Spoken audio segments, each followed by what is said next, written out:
Les universitaires, réunis autour d'un colloque sur les changements environnementaux, ont rendu hommage à Yolande Berton-Ofouémé, première femme professeure au parcours de géographie à la faculté de lettres, arts et sciences humaines de l'université Marien-Ngouabi. Au-delà de la célébration des talents de cette femme de science dont l'impact traverse le Congo, ces hommes de lettres, experts en questions environnementales, vont échanger du 10 au 12 janvier sur initiative du laboratoire de géographie, environnement et aménagement de la Flash sur les sujets d'actualité liés au changement climatique. Ce colloque va nous permettre d'avoir des échanges fructueux entre géographes, aménagistes, sociologues, anthropologues, urbanistes, économistes, historiens, mais ainsi qu'avec de nombreux autres spécialistes et décideurs sur les problématiques liées aux changements environnementaux, à la vulnérabilité des territoires et à la résilience des communautés en Afrique. Nous vivons aujourd'hui dans un monde particulièrement chahuté, s'il est encore nécessaire de le rappeler.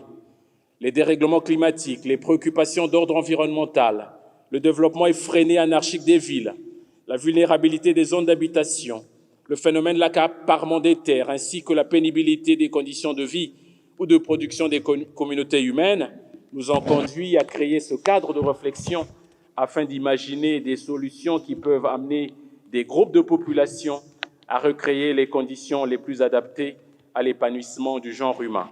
La ministre de l'Enseignement supérieur, de la Recherche scientifique et de l'Innovation technologique, Edith Delphine Emmanuel, a également saisi cette occasion pour louer le parcours du professeur Yolande Berton-Ofouémé, qui fait la fierté des femmes africaines en général et congolaises en particulier. Professeur Berton-Ofouémé, vous représentez ces femmes de science dont nous pouvons nous glorifier.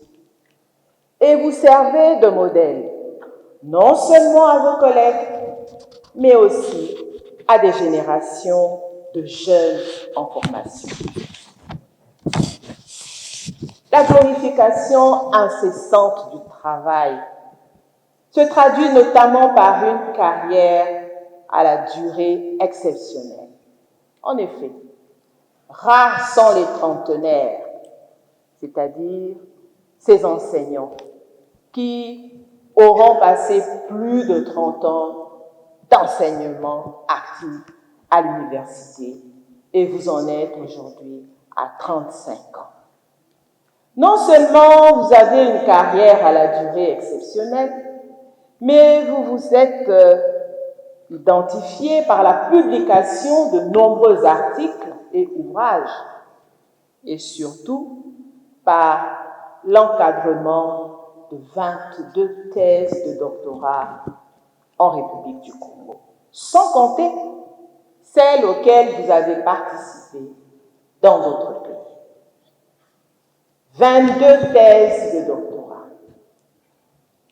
encadrées. Le nombre 22 revêt une signification d'autant plus symbolique qu'il représente en numérologie l'aptitude à transformer ses rêves en réalité et à réaliser de grandes choses. Autre temps fort de cette rencontre sur les changements environnementaux, des témoignages de la famille et des enseignants encadrés par Yolande Berton-Ofouémé. Mais concernant les 2-22, c'est-à-dire les 22 docteurs qui ont été encadrés par elle, eh bien, plusieurs thématiques ont été scrutées, des thématiques actuelles d'importance capitale, non seulement pour notre pays, le Congo, mais aussi pour l'Afrique subsaharienne, notre région. Elle ouvre la main aux plus jeunes, ceux qui sont en master, en licence. Tous y sont accueillis, chacun pour son besoin. Elle adopte les indigents, ceux et celles en situation de précarité à qui elle prodigue conseil, aide, assistance. Bref, les soins qu'une mère donne.